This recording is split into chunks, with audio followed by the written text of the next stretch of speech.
You're listening to the Veterans on Fire podcast. I'm your host, Matt Strickland. And this is the place to receive actionable insights and advice for veterans by veterans on how to build a lifestyle you want during and after military service. We will be talking about building a real estate portfolio, financing options, budgeting advice, credit score building, and much, much more.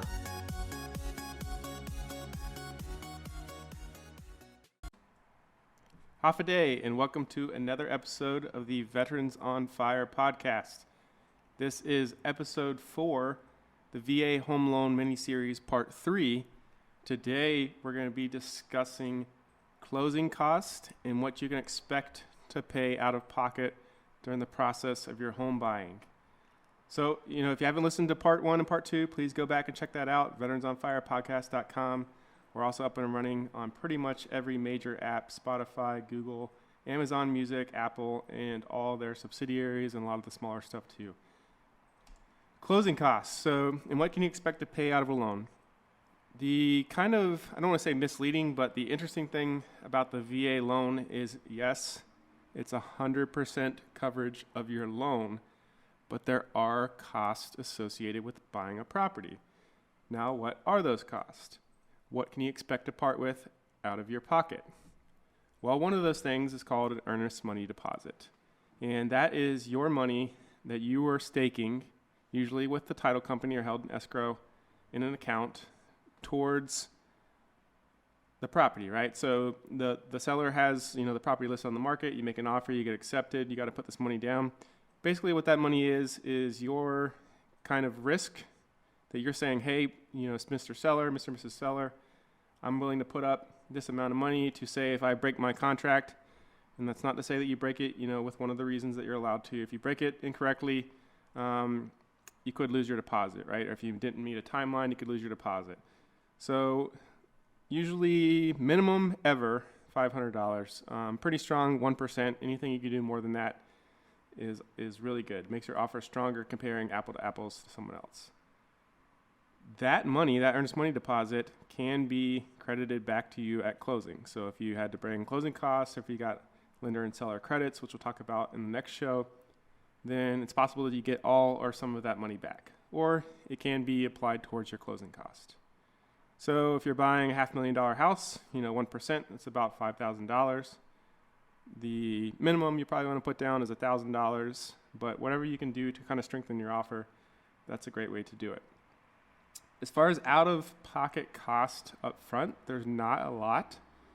Right now, a lot of the contingencies are getting waived. People are buying houses sight unseen, guaranteeing appraisals, all kinds of stuff. Home inspection. Home inspection is going to run you, depending on where you're at, the size of the home, how many units it has, maybe as cheap as $300 and can go all the way up. We just did a fourplex here, and they charged the buyer $450 per unit, so it was $1,800 to get all the units. I see pretty comparable prices with my portfolio, and we do stuff across the country. So, if you say about $500, it's probably pretty reasonable.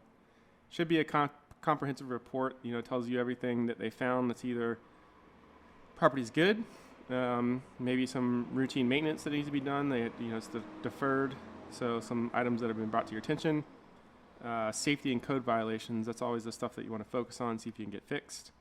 But, if you have a local contractor or if your real estate agent can refer one to you, maybe you can get a quick assessment of the possible cost of the repairs, and it's not that big a deal. If you waive your inspection, you still can do one, for information only. Just make sure that's in your contract so the sellers understand what it is that you're doing. It's a good way to have like a third party just kind of come in and tell you some things that you should focus in early on. So I always recommend home inspections to our buyers. And then depending on the bank, the last thing we're going to talk about real quick is the appraisal. For VA, you can't do what's called rushing it. You can't get a rush appraisal, which you pay a little bit of extra to get it done faster. Stateside, they usually go pretty quick. We've seen it come back in a couple of days on some of our stuff. And then the limit is actually 15 days. So they have 15 days from assignment to turn it in. Hopefully they get it in sooner than that. On Guam, it usually takes longer than that, but we've been putting a little squeeze on and trying to make it happen faster. So hopefully that starts working out. Now, depending on the bank, you may have to pay this up front, or they may order it for you and charge you at closing. Either way, you are going to pay for it. We will talk about, next show, how to get other people to pay for it, even though you're paying for it, but it's more of a strategy thing. So, out of pocket, 1% of your purchase price of the property, $500-ish for your home inspection, and around $600, maybe $700 for your appraisal, depending on the area, the bank. That's all independent stuff. The appraisal price you can't shop around for. The home inspection you can. You could obviously call a couple home inspectors, see if they give military discounts, maybe get $50, $100 off. Anything is more money in your pocket. And then 1% purchase price, we say that. If we were basing off $500,000, you're looking about $6,000 out of pocket up front. $5,000 of which you'll get back. And if you pay for your appraisal up front, you'll get a credit for it on your closing statement. Now, driving to the main topic for our show today, closing cost. So what are closing costs? What kinds are there? Typically, I like to break it down into, 3 little areas. We talk about lender fees, third-party fees, and prepaids. Now, when you submit your loan application, within 72 hours, they have to give you an initial closing disclosure. And that's by law, coming out of the 2008 stuff, and then it's been updated many times. Big re-update in 2015. But basically, there's timelines associated with things. They have to disclose this stuff to you so that you understand what it is that you're buying, how much it's costing you. If you ever seen a commercial, this is a great example. They have an interest rate on the commercial, and then down at the bottom in the fine print, it says the words APR, and usually that interest rate down at the bottom is higher than what they're offering. What that means is there's a cost associated with that interest rate. And it's the same thing in real estate. You're going to, you could get an interest rate, it could be floating, which means, it's still moving up and down like a stock market kind of.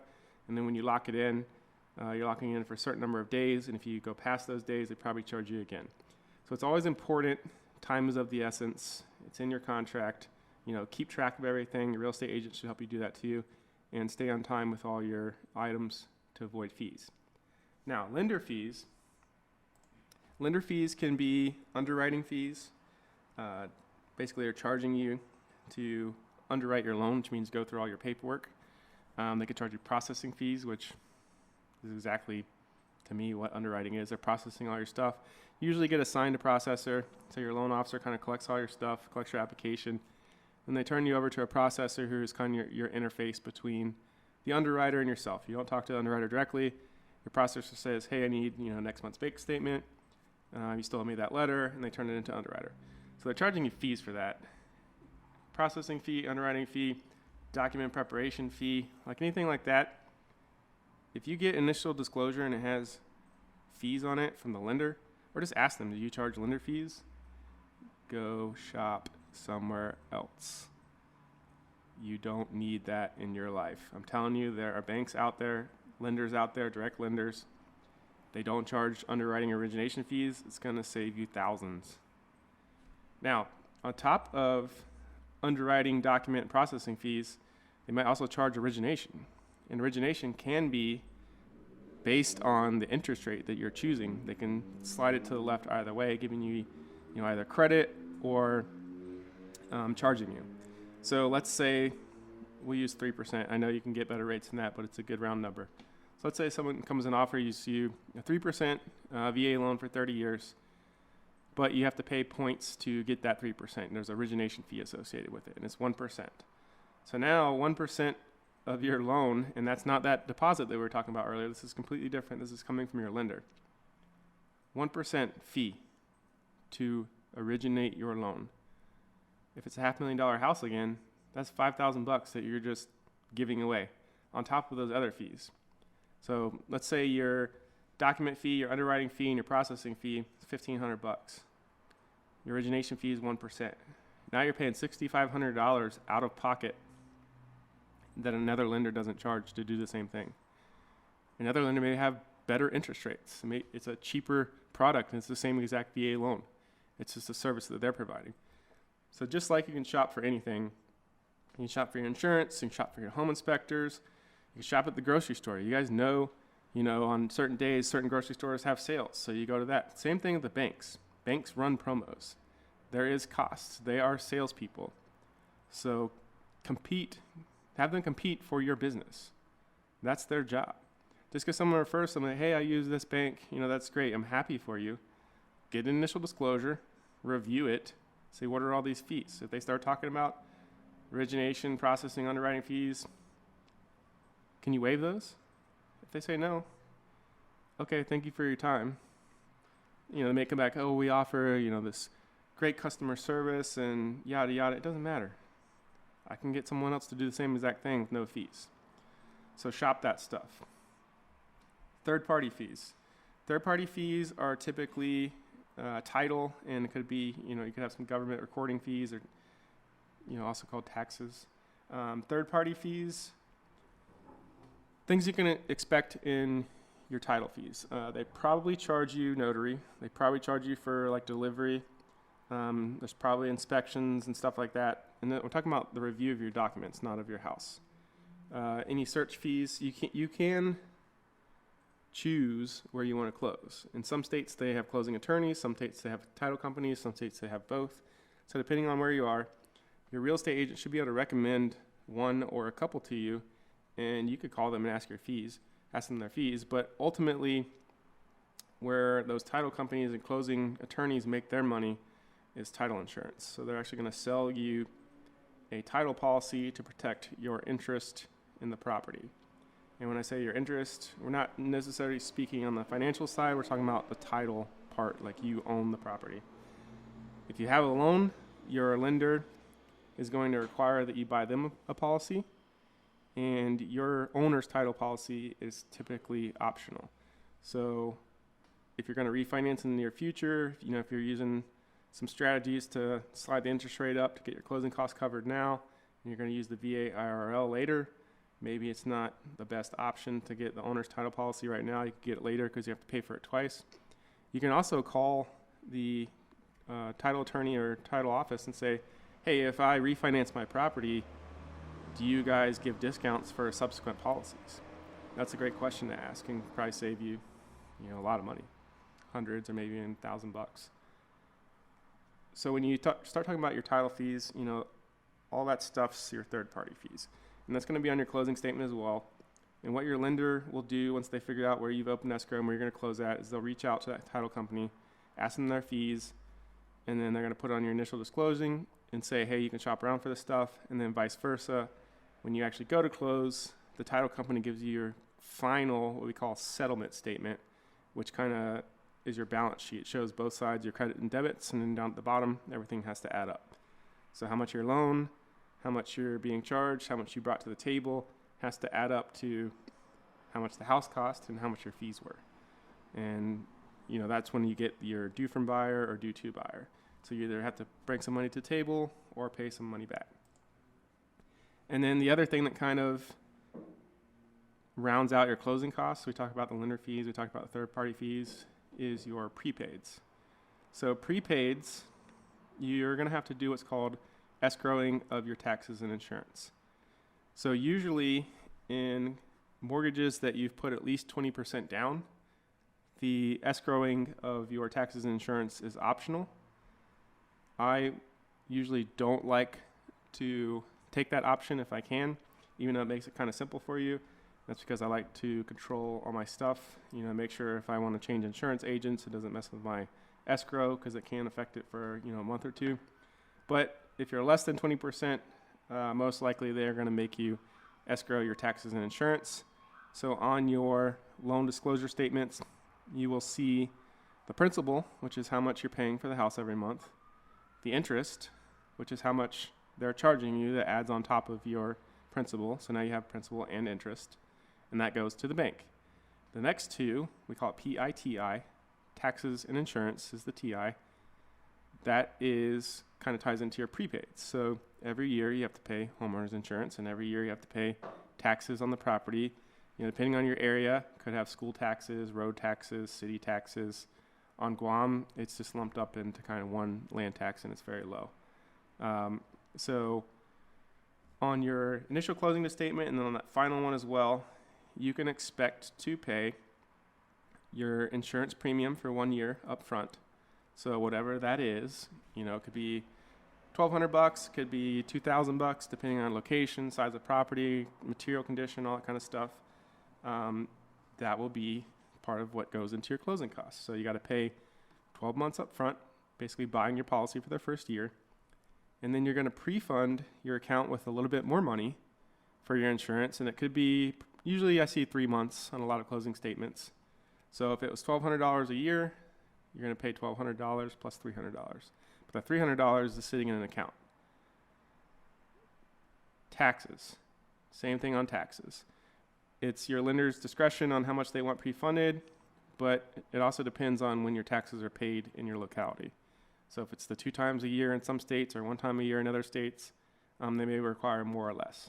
And then your total payment, your PITI, principal, interest, taxes, and insurance, is going to include not only the base amount that they are charging you for your house with the principal and interest, it's also going to include a monthly split of how much it takes to pay your taxes and insurance every year.